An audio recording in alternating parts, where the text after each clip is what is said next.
दोस्तों, आपका स्वागत है अपने चैनल स्टोरी मग में। तो चलिए आपको ले चलते हैं कहानियों की रोचक दुनिया में। किसी जमाने की बात है, कायरा नाम के एक राज्य में एक राजा राज करता था। उसका दिल सिर्फ एक ही चीज पर अटका था, पत्थरों को उठवाना, उन्हें तराशना और फिर उनसे ऐसी इमारतें खड़ी करवाना कि देखने वाले की आंखें चौंधी आ जाएं। जैसे शाहजहां का दिल ताजमहल में बस गया था, वैसे ही इस राजा का दिल हर नई इमारत में डूब जाता था। उसने किले बनवाए जो बादलों को छूते थे, बाग लगवाए जिनमें फूल रात को भी महकते थे, मस्जिदें बनवाई जिनकी मीनारों से अजान सुनकर दिल कांप जाता था। और फिर एक दिन उसने सोचा, अब कुछ ऐसा बनवाऊं जो दुनिया ने कभी न देखा हो। शीश महल। पूरा महल शीशों का, जहां हर दीवार में सूरज डूबता हो, हर छत में चांद सोता हो। उसने जगह चुनी दरिया के ठीक किनारे, जहां पानी हमेशा गाता रहता था। और ठीक उसी जगह पर खड़ा था सदियों पुराना एक मीनार। पहाड़ को काटकर बनाया गया था, इतना ऊंचा कि दूर समंदर से आते जहाजी भी उसे देखकर रास्ता पता कर लेते थे। उस मीनार में अकेली रहती थी एक जिन्न की बेटी। न धूप उसे छूती थी, न हवा उसे परेशान करती थी। वहां उसका छोटा सा घर था, उसकी यादें थीं, उसकी नींद थी। जब उसे पता चला कि राजा मीनार तोड़कर उसी जगह शीश महल बनवाने वाला है, तो उसका दिल टूट गया। उसने अपने पिता से रोते हुए कहा, अब हम कहाँ जाएंगे? जिन्न को अपनी बेटी का दर्द देखकर आग बबूला हो गया। वो तुरंत राजा के दरबार में पहुंचा, घुटनों पर बैठ गया और बोला, महाराज, उस मीनार में बरसों से मेरी बेटी रहती है। अगर आप उसे वहीं रहने दें तो आपकी ये बहुत बड़ी मेहरबानी होगी। राजा ने हंसकर कहा, हमने तो कभी किसी को वहां देखा ही नहीं। जिन्न ने धीरे से जवाब दिया, हुजूर, हम जिन्न होते हैं, इंसानों की आंखों से ओझल रहते हैं। राजा ने सिर झटका, चाहे तुम जिन्न हो या कुछ और, मीनार तोड़ना ही पड़ेगा। शीश महल के लिए इससे सुंदर जगह पूरी दुनिया में नहीं। जिन्न ने आखिरी बार गिड़गिड़ाया, महाराज, शीश महल कहीं भी बनेगा चमकेगा ही, लेकिन ये मीनार यहां सदियों से खड़ा है, पुराने समय की याद है, इसे मत गिराइए, मेरी बेटी का घर है। राजा का चिल्लाया, हम इस राज्य के मालिक हैं, हमें जहां मन करे वहीं बनवाएंगे। तुम जाओ और अपनी बेटी के लिए कहीं और ठिकाना देखो। जिन्न ने आंखें उठाकर राजा को देखा, उसकी आवाज में आग थी। महाराज, आप इंसानों पर राज कर सकते हैं, लेकिन आग पर नहीं, और हवा पर तो बिल्कुल नहीं। राजा का चेहरा लाल हो गया। उसने गुस्से से दहाड़ते हुए कहा, बकवास बंद करो, ये क्या धमकी दे रहा है? निकालो इसे दरबार से बाहर। जिन्न ने आंखों में चिंगारी लिए धीरे धीरे मुस्कुराया और बोला, अच्छा, मैं जा रहा हूं महाराज, लेकिन ये बात अपने दिल पर पत्थर रखकर लिख लीजिए, अगर आपने उस मीनार को एक ईंट भी हिलाया, अगर मेरी बेटी की छत मेरे सामने ढह गई, तो मैं आपकी बेटी को भी आपके महलों में नहीं रहने दूंगा, कभी नहीं। राजा ने सिपाहियों की ओर इशारा किया, पकड़ो इसे। सिपाही तलवारें खींचकर दौड़े, लेकिन जहां जिन्न खड़ा था वहां सिर्फ हवा का एक झोंका रह गया। पलक झपकते ही वो गायब। राजा ठहाका मारकर हंस पड़ा, हंसता ही चला गया। दरबार में सन्नाटा छा गया। सब समझ नहीं पाए कि हंसी क्यों आ रही है। असल में राजा के 4 जवान बेटे थे, मगर एक भी बेटी नहीं। वो सोचकर और जोर से हंसा, जिन्न किसे ले जाएगा, मेरे पास तो बेटी है ही नहीं। फिर उसने हुक्म दिया, पुराना मीनार गिरा दो। धड़ाधड़ सदियों की चट्टानें धूल हो गईं। राजा ने खुद अपने हाथों से चांदी का करछुल उठाया और शीश महल की नींव रखी। हजारों मजदूर दिन रात लग गए, पर रानी का दिल उदास रहता था। वो हर रात छत पर बैठकर आसमान की ओर हाथ जोड़ती, हे खुदा, मेरी गोद को भी कोई फूल दे दे, एक बेटी दे दे। जिस दिन शीश महल की आखिरी शीशा लगी, उसी दिन रानी की गोद में एक परी जैसी बेटी आ गई। मानो सारी कायनात ने मुस्कुराकर कहा हो, ले, तेरी दुआ कबूल हुई। उसने छाती से लगाया तो लगा जैसे सूखे बाग में सावन बरस गया हो। हर कोने में फूल खिल उठे, हर दीवार में रोशनी लहराने लगी। उसने प्यार से उसका नाम रखा चमन शहजादी। राजा इतना खुश हुआ कि उसने सारे वजीरों सिपाहियों की तनख्वाह दुगनी कर दी, शहर में सोने चांदी की बारिश कर दी, यतीम खानों में नए नए कपड़े बंटवाए। 4 सबसे अच्छी दाइयां चुनी गईं जो 24 घंटे चमन शहजादी के पास रहतीं। चारों बड़े शहजादे तो जैसे दीवाने हो गए, अपनी छोटी बहन को गोद में उठाते, उसे घुमाते, उसके लिए दुनिया भर के खिलौने लाते। सोने का पलंग बनवाया गुड़िया के लिए, चांदी का महल, मोती के सिपाही, रेशमी परियां। चमन शहजादी जब भी उन्हें देखती, उसकी हंसी ऐसे खिलती जैसे सुबह का पहला फूल। धीरे धीरे दिन, महीने, साल गुजरने लगे। वो पहले पलंग पर लुढ़कना सीखी, फिर डगमगाते कदमों से खड़ी हुई, फिर दौड़ने लगी। चारों भाई उसके पीछे पीछे दौड़ते। धीरे चमनी गिर जाओगी। और शीश महल की चमक दिन ब दिन बढ़ती जा रही थी। मगर कहीं दूर हवा के किसी कोने में एक जिन्न की आंखें अभी भी जल रही थीं। उसकी धमकी अभी तो सिर्फ शुरुआत थी। दोस्तों, वक्त की हवा जैसे पंख लगाकर उड़ने लगी। चमन शहजादी अब 5 बरस की हो चुकी थी। उसकी हंसी महल की दीवारों में गूंजती। उसकी छोटी छोटी पायल की झनकार से पूरा शीश महल झूम उठता। रानी अब वजीरों अमीरों की बेटियों को भी बुलवा लिया करती थी। कभी सहन में, कभी हरे भरे बगीचे में सब बच्चे एक साथ दौड़ते, छुपन छुपाई खेलते, फूलों की मालाएं बनाते। एक दिन ऐसा आया जब सूरज भी बड़े प्यार से चमक रहा था। शहजादी सहेलियों के साथ बगीचे में फूल तोड़ रही थी कि अचानक चारों तरफ दिन में ही रात हो गई। हवा रुक गई, पत्तियां भी डर के मारे कांपने लगी। बच्चों ने ऊपर देखा तो दिल थम गए। आसमान से एक इतना बड़ा परिंदा उतर रहा था कि उसके पंखों ने सूरज को ढक लिया। काला काला, आंखें आग की तरह। बच्चे चीखते हुए इधर उधर भागे, लेकिन परिंदे ने सीधे चमन शहजादी को अपने भयानक पंजों में जकड़ लिया और पलक झपकते ही बादलों के पार उड़ गया। बाकी बच्चे रोते चिल्लाते महल में पहुंचे। रानी माँ, शहजादी को एक बहुत बड़ा परिंदा ले गया। रानी के हाथ से खिलौना गिर पड़ा। लगा जैसे किसी ने उसके सीने में तीर चला दिया हो। वो चीखी और जमीन पर गिरकर बेहोश हो गई। राजा का चेहरा सफेद पड़ गया। उसकी तलवार हाथ से छूट गई। उसने उसी पल हुक्म दिया, पूरे राज्य के शिकारी, सिपाही, जादूगर सब निकल पड़ो, उस परिंदे को मारो। मेरी बेटी को जिंदा या मुर्दा वापस लाओ। महीनों तक लोग जंगलों में, पहाड़ों पर, दूर के शहरों में ढूंढते रहे। घोड़ों की टापें, तलवारों की झनकार, मशालों की रोशनी, लेकिन ना परिंदा मिला, ना चमन शहजादी। सब मायूस होकर लौट आए। रानी रात दिन रोती, अपने खाली आंचल को देखती रहती। मेरे वीराने में एक फूल आया था, उस क्रूर परिंदे ने फिर से सब छीन लिया। दूर, बहुत दूर, समुंदर के बीचों बीच एक सुनसान टापू पर उस परिंदे ने चमन शहजादी को हरी हरी घास पर पटक दिया और फिर आसमान में गायब हो गया। नन्ही शहजादी ने रोते हुए चारों तरफ देखा। न महल, न दाइयां, न भाई, न माँ, सिर्फ समंदर की लहरें दूर से आती और चुपके से लौट जाती। वो डर के मारे कांपती हुई खड़ी हुई, अपने छोटे छोटे गुलाबी हाथ आसमान की ओर उठाए और फूट फूट कर बोली, ऐ मेरे ईश्वर, मियाँ, ये परिंदा मुझे यहाँ क्यों छोड़ गया? यहाँ न मेरे लिए छत है, न बिस्तर, न दूध रोटी। मैं यहाँ अकेले कैसे जीऊंगी? उसकी आवाज हवा में घुल गई और दूर कहीं बादलों के पीछे एक जोड़ी जलती हुई आंखें मुस्कुरा रही थीं। दोस्तों, उस छोटी सी बच्ची की आवाज हवा में कांप रही थी। वो घुटनों पर बैठ गई, आंसुओं से भीगी आंखें ऊपर उठाकर बोली, ऐ ईश्वर मियाँ, सब कहते हैं तू हर मुसीबत में साथ देता है, सबके सिर पर हाथ रखता है, तो आज तू मेरे पास क्यों नहीं आता? जल्दी आ जाना, नहीं तो कोई जंगली जानवर मुझे उठा ले जाएगा। बस इतना कहा था कि दूर झाड़ियों में सरसराहट हुई। एक भयानक जानवर निकला, इतना डरावना कि देखते ही रूह कांप जाए। 2 लंबे लंबे नुकीले दांत, पीठ पर कांटों की कतार, पूंछ इतनी लंबी कि जमीन पर घसीटती थी। वो भूख से गुर्राता हुआ शहजादी की ओर बढ़ा। निन्नी बच्ची चीख भी न सकी, बस कांपती रही। पर जिसे ईश्वर रखे उसे कौन चखे। जैसे ही वो जानवर एक बड़े पत्थर के पास पहुंचा, अचानक जमीन फटी और उसमें से एक विशाल अजगर निकला। दोनों आपस में भिड़ गए। जंगल गूंज उठा, गरज, चीख, खून, पत्थर उछले, लंबी लड़ाई चली। आखिर दोनों लहूलुहान होकर धम से गिरे और थोड़ी देर में दोनों की सांसें थम गईं। चमन शहजादी ने रोते रोते अपने भाइयों को पुकारा, भैया, बड़े भैया, छोटे भैया, तुम तो कहते थे चमनी से सबसे ज्यादा प्यार करते हो। देखो ना, तुम्हारी चमनी जंगल में अकेली मर रही है। जल्दी आओ ना, मुझे गोद में उठाकर घर ले चलो, नहीं तो मैं सचमुच मर जाऊंगी।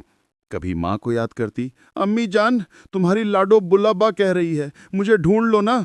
फिर ईश्वर को पुकारती और आखिर थक कर उसने दोनों हाथ जोड़ लिए और मासूम आवाज में बोली, अच्छे अच्छे ईश्वर मियाँ, तुम मुझे इस डरावने जंगल से निकालकर मेरे अब्बा के पास पहुंचा दो ना। मैं तुम्हें ढेर सारी सोने की अशर्फियां दिलवाऊंगी, मज़े मज़े की मिठाइयां खिलाऊंगी जो तुमने सपने में भी नहीं चखी होंगी। मेरे पास गुड़िया का सोने का महल है, चांदी के बर्तन हैं, मखमल के गलीचे हैं, ढेर सारे खिलौने, सब दिखाऊंगी। तुम बिल्कुल मत डरना, मेरी अम्मी जान बहुत अच्छी हैं, वो तुम्हें कुछ नहीं कहेंगी। मैं सब बता दूंगी कि तुमने मुझे बचाया, वो तुम्हें बहुत सारा इनाम देंगी। बस आ जाओ ना, अच्छे ईश्वर मियाँ, मुझे अपनी गोद में उठाकर घर ले चलो, प्लीज आ जाओ। वजीर ने प्यार से उसका गाल थपथपाते हुए पूछा, बेटी तुम्हारे अब्बा का नाम क्या है? तुम्हारा मुल्क कौन सा है? चमन शहजादी ने मासूम आंखें फाड़ कर कहा, मेरे अब्बा तो अब्बा जान हैं और माँ अम्मी जान, बस यही नाम है उनके। वजीर हंस पड़ा, फिर गोद में उठाते हुए बोला, चलो हमारे साथ जहाज पर चलोगी, वहां कोई जानवर नहीं आएगा।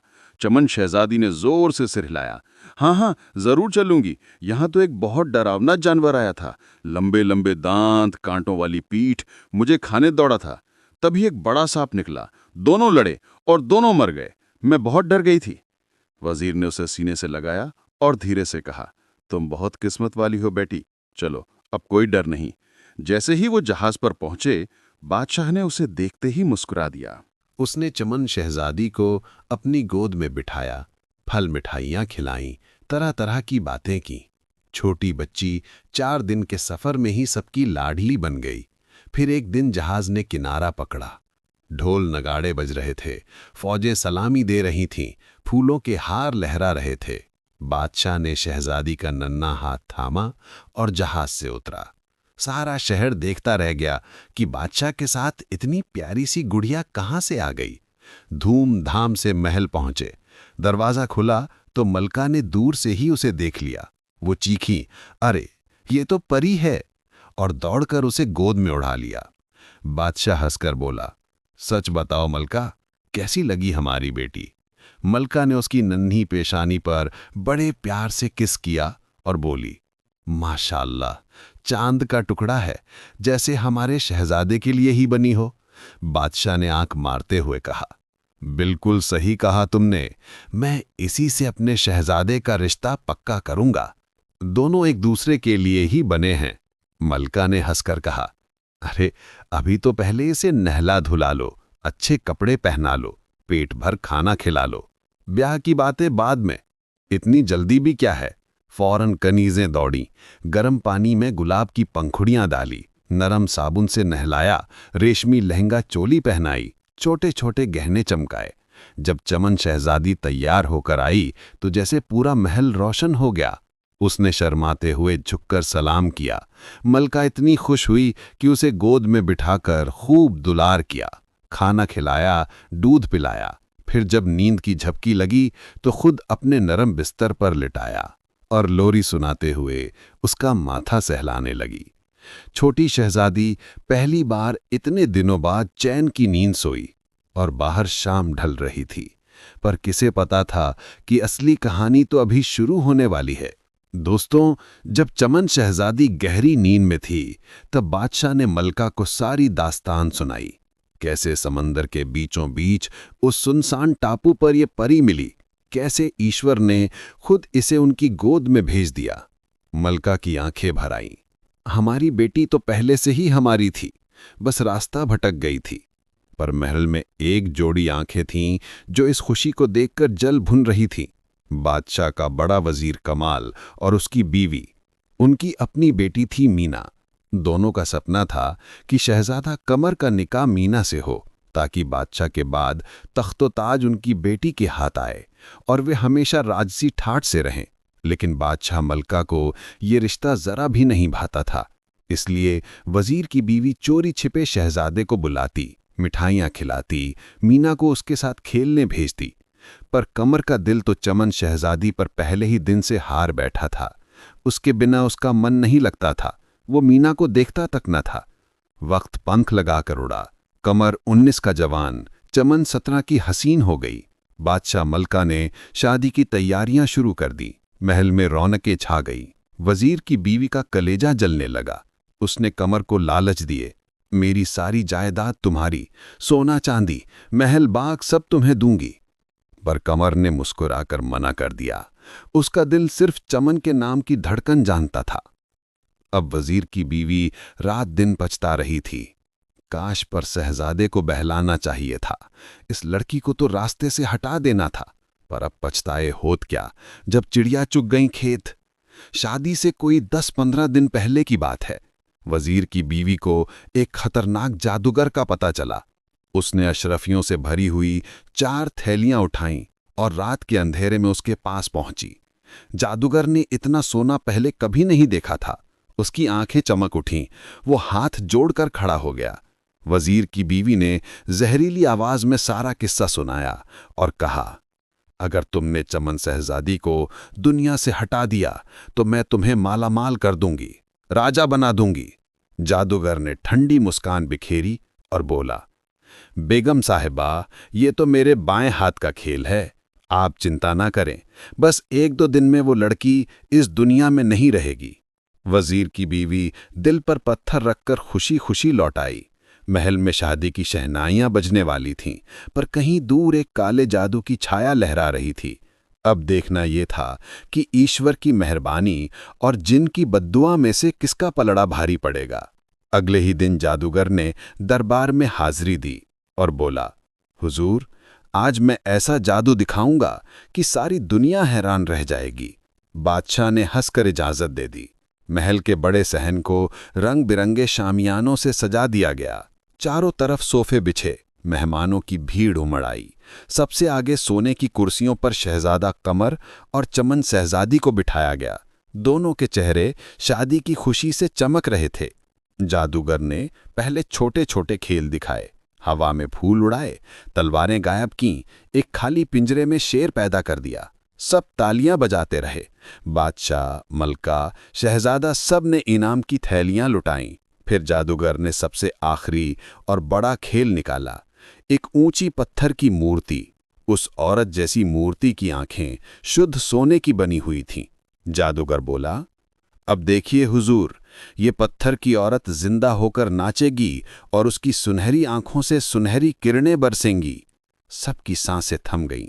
जादूगर ने काले लबादे में लिपटकर अजीब अजीब मंत्र पढ़ने शुरू किए। अचानक मूर्ति हिली, उसकी आंखें चमकीं, गर्दन घूमी, हाथ लहराए और सचमुच नाचने लगी। देखने वाले दंग रह गए। फिर उसकी सोने की आंखों से तेज सुनहरी किरणें निकलने लगीं। लेकिन हैरत की बात, वो किरणें चारों ओर नहीं फैली, सिर्फ चमन शहजादी पर केंद्रित होकर पड़ रही थीं, जैसे कोई अदृश्य हाथ उन्हें मोड़ रहा हो। चमन के चेहरे पर हल्की हल्की जलन होने लगी। उसने आंखें मिचकाईं, तभी बम! एक जोरदार धमाका हुआ। पत्थर की मूर्ति 1000 टुकड़ों में बिखर गई। जादूगर का चेहरा पीला पड़ गया, उसका मुंह खुला का खुला रह गया। उसी पल महल की ऊंची छत से एक भयानक आवाज गूंजी, सुनहरी किरणें, सुनहरी किरणें। सबने सिर उठाया। वहां हवा में एक बूढ़ा आदमी खड़ा था। सफेद लंबी दाढ़ी, बाल हवा में लहरा रहे थे, आंखें आग की तरह। उसने जादूगर की ओर उंगली दिखाई और गर्जा, ऐ नीच, ऐ बदमाश, तू इस शहजादी को मारना चाहता था? ये मेरे पास उतनी ही प्यारी है जितनी मेरी अपनी बेटी। मैंने इसके माँ बाप से इसे छीना था, तू इसे छू भी ना सकेगा। बादशाह खड़े हो गए। ये क्या रहस्य है, बताइए हमें। बूढ़े ने ठंडी हंसी हंसी और बोला, वो सुनहरी किरणें जहर थीं, 2 दिन में ये मर जाती। मैंने मूर्ति तोड़ दी। बादशाह गुस्से से कांपते हुए चिल्लाए, तुम कौन हो? जवाब में बूढ़ा जोर से हंसा और पलक झपकते ही उसका शरीर फूलकर एक विशालकाय परिंदा बन गया। वही काले पंख, वही भयानक पंचे। परिंदा परों को जोर से फड़कारा और बादलों में गायब हो गया। चमन शहजादी की सांस रुक गई। वो फुसफुसाई, वही परिंदा जो मुझे टापू पर ले गया था। बादशाह का गुस्सा 7वें आसमान पर पहुंच गया। उन्होंने तलवार खींच ली और जादूगर की ओर बढ़े। हरामजादे, तूने मेरी बेटी को मारने की हिम्मत की? बादशाह ने एक ही झटके में जादूगर का सर धड़ से अलग करवा दिया। खून की लकीरें सहन में फैल गईं और वजीर की बीवी की आत्मा कांप गई, पर उसने चुप्पी साध ली। चंद दिनों बाद चमन शहजादी और शहजादा कमर की शादी धूमधाम से हो गई। पूरा मुल्क रोशनी से नहा उठा। शहनाइयां दिन रात गूंजीं, फूलों की बारिश होती रही। शादी के अगले दिन बादशाह ने सारी सल्तनत को दावत दी। सहन में रंग बिरंगे फवारे छूट रहे थे, नाच गाना चल रहा था। अचानक हवा में फूलों की खुशबू फैली और ऊपर से रंग बिरंगे फूल बरसने लगे। फिर दो भारी भरकम सोने मोती के हार हवा में उड़ते हुए आए, एक चमन शहजादी के गले में और दूसरा कमर के गले में खुद ब खुद पहन गए। सबने ऊपर देखा तो वही विशाल परिंदा आसमान में चक्कर लगा रहा था, पंख फड़कार फड़कार कर फूल बरसा रहा था। चमन की आंखें भर आईं, उसने मन ही मन कहा, शुक्रिया। पर वजीर की बीवी का दिल अभी भी जल रहा था। वो रात दिन यही सोचती कि किसी तरह कमर चमन से नफरत करे और मीना से निकाह कर ले। 1 साल बाद जब चमन के कोख से बच्चे की खबर आई तो उसकी जलन आग बन गई। उसने पुरानी दाई को बुलाया, अशर्फियों से भरी थैली उसके आगे डाली और फुसफुसाई, जब बच्चा पैदा हो उसकी एक उंगली काटकर बिस्तर पर रख देना और बच्चे को दूर जंगल में फेंकाना। फिर चिल्लाना कि शहजादी डायन है, अपना बच्चा खुद खा गई। दाई लालच में आ गई। जब चमन ने प्यारा सा लड़का जना तो दाई ने मौका देखकर उसकी नन्ही कानी उंगली काट दी, खून से सना टुकड़ा बिस्तर पर रखा और बच्चे को कपड़े में लपेटकर महल से दूर झाड़ियों में फेंक आई। फिर महल में चीख पुकार मचा दी, ईश्वर तौबा, शहजादी डाइन है, अपना बच्चा खा गई। बादशाह मलका सब दौड़े आए। बिस्तर पर खून में लथपथ छोटी सी उंगली देखकर सबके होश उड़ गए। शहजादा कमर का चेहरा सख्त हो गया। चमन रो रो कर कहती रही, मैं कसम खाती हूँ, मैंने कुछ नहीं किया, दाई झूठ बोल रही है। पर कोई उसकी ना सुनता।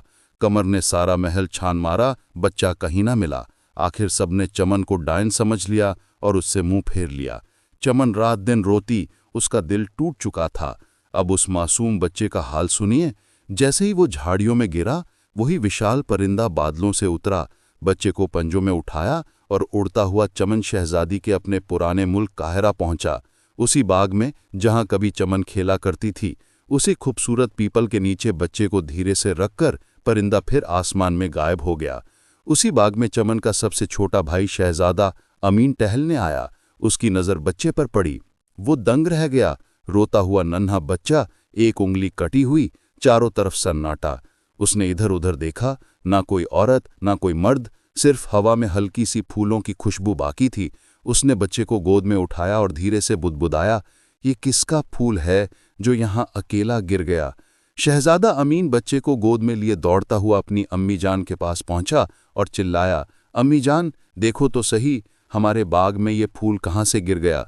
मलका ने जैसे ही उसे देखा, उसका दिल पिघल गया। बच्चे की कटी उंगली पर मलकम लगाते हुए बोली, बेचारा कितना प्यारा है, जल्दी शहद लाओ, दूध गर्म करो। उसने फौरन एक नेक दाई रखी और पूरे शहर में मुनादी करवा दी कि महल के बगीचे में एक नन्हा बच्चा मिला है, जिसका भी हो आकर ले जाए। लोगों की भीड़ उमड़ आई, हजारों औरतें मर्द आए। बच्चे को देखा, सिर हिलाया, हमारा नहीं। आखिर मलका ने कहा, जो इसे अपने बच्चे की तरह पालना चाहे ले जाए।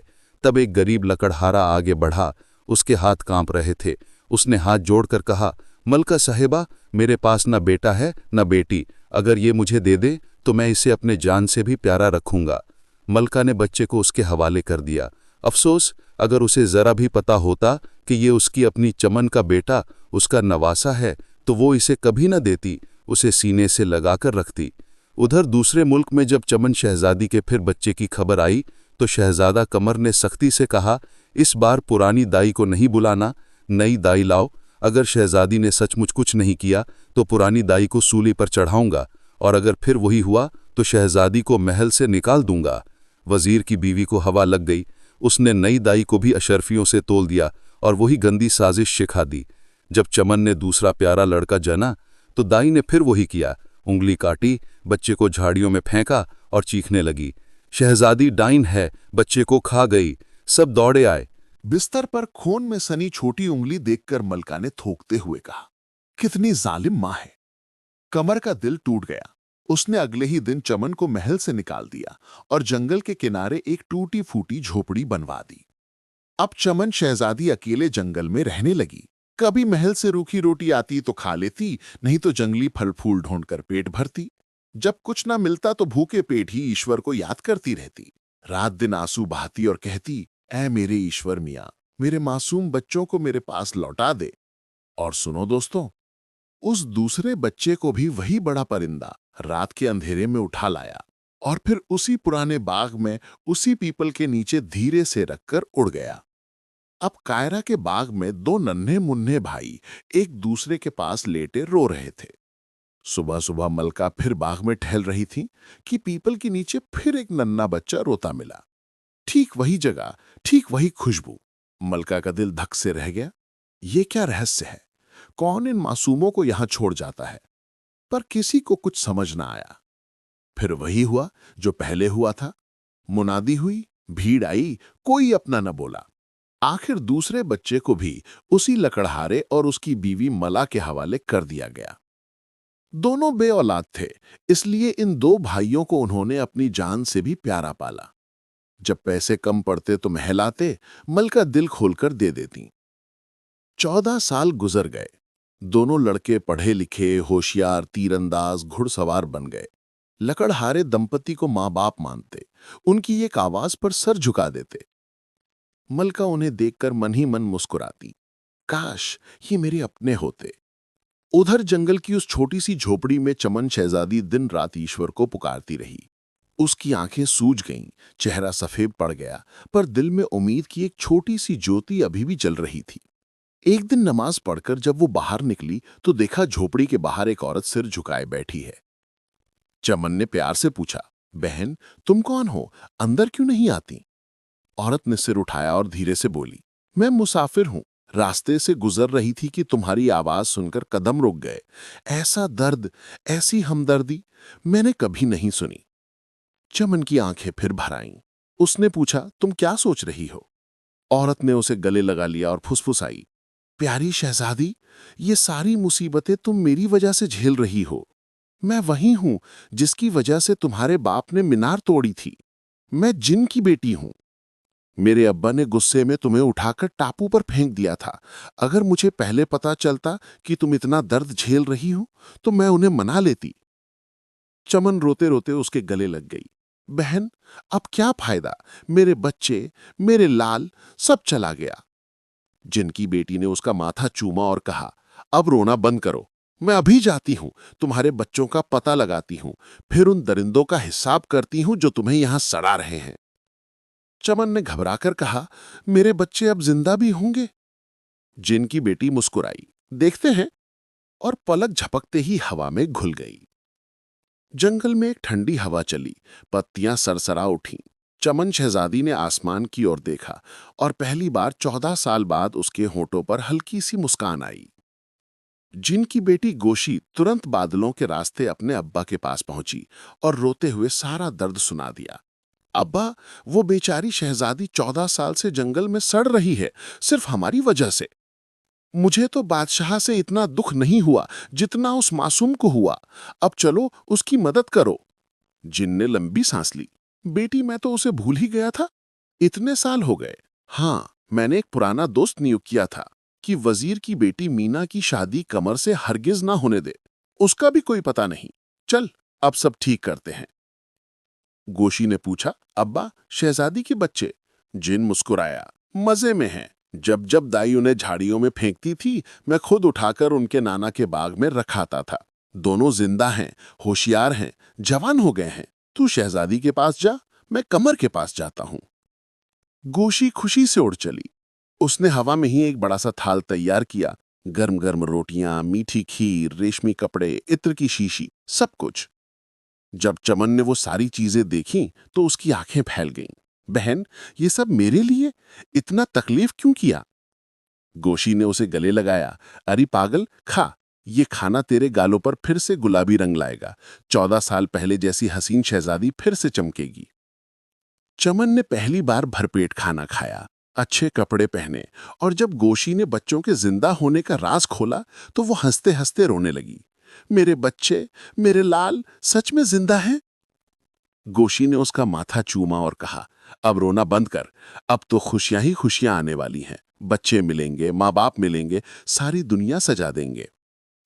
इधर जिन सीधा उस मुल्क में पहुंचा, हालात देखे और गोशी के पास लौटकर हंसते हुए बोला, बेटी मेरा दोस्त कमाल का काम कर गया। वजीर की बीवी ने जब देखा कि चमन को जंगल भेज दिया गया है तो उसने कमर को दावत दी। खूब खातिर की, मीना को सजाया धजाया, फिर बोली, बेटा मेरी मीना से निकाह कर लो, सारी जिंदगी आराम और राजपाट मिलेगा। कमर ने सोचा, बात तो ठीक है, पर पहले लड़की देख भी लूं, कहीं बदसूरत न निकले। तोता ने हैरानी से पूछा, झोंपड़ी में? आखिर उसकी बीवी ने क्या बिगाड़ा था?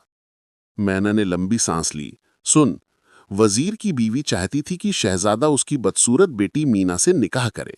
जब चमन शहजादी से शादी हो गई तो उसने जलन में आग लगा दी। 2 बार दाइयों को सोना देकर बच्चों को जंगल में फेंकवाया, उनकी नन्ही उंगलियां काटकर बिस्तर पर रखवाईं और चिल्लाया कि शहजादी डायन है, बच्चों को खा गई। बस इसी बेवकूफ ने बिना सोचे समझे अपनी मासूम बीवी को महल से निकाल दिया। 14 साल से वो जंगल में रो रही है। तोता ने सिर हिलाया। क्या बेवकूफ है ये शहजादा? मैना बोली। और सुन, उन दोनों मासूमों को एक विशाल परिंदा उठाकर कायरा ले गया, वहीं के बादशाह के बाग में छोड़ आया। आज वो दोनों जवान, होशियार, खूबसूरत लड़के बन गए। नाम रखे गए कामिल और आकिल। अगर कायरा के बादशाह को पता चले कि उनकी इकलौती बेटी चमन जंगल में सड़ रही है तो उनका कलेजा फट जाए। तोता ने अफसोस से कहा, चल यहां से, ऐसे बेवकूफ और जालिम के पास रहना ठीक नहीं। दोनों पर फड़फड़ाए और रात के अंधेरे में गायब हो गए। कमर पेड़ के नीचे पत्थर हो गया। सारी रात उसकी आंखों में नींद ना आई, दिल में आग लगी हुई थी। सुबह होते ही वो घोड़े पर सवार हुआ और सीधा चमन की झोपड़ी पहुंचा। चमन ने उसे देखा तो सहम कर खड़ी हुई और झुककर सलाम किया। कमर घोड़े से उतरा, उसके कदमों में गिर पड़ा और रोते हुए बोला, मुझे माफ कर दो चमन, मैंने तुम पर कितना बड़ा जुल्म किया। सारी रात तोते मैना ने मुझे सच बता दिया।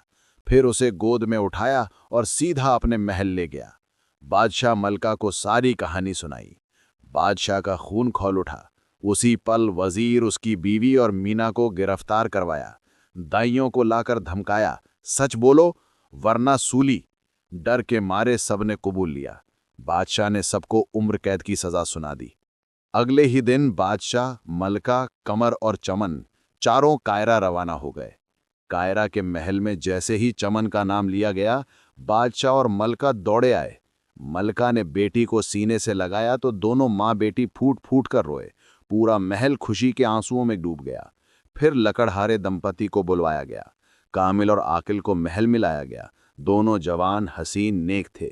जब चमन ने उनकी कटी उंगलियां देखीं तो उसके मुंह से चीख निकल गई। वो दोनों को सीने से चिपकाकर रोने लगी। मेरे लाल, मेरे टुकड़े मुझसे छीन लिए गए थे, आज मिल गए। कमर भी रो पड़ा। बादशाह मलका ने दोनों पोतों को गले लगाया। लकड़हारे और मल्हा को हीरे जवाहरात देकर सम्मान के साथ विदा किया। अगले दिन कायरा शहर में ऐसा जश्न हुआ जैसे सावन की पहली बारिश के बाद धरती हरी हो गई हो। ढोल नगाड़े गूंजे, शहनाइयां रोईं, फूलों की मालाएं लहराईं, रंग बिरंगे झंडे लहराए।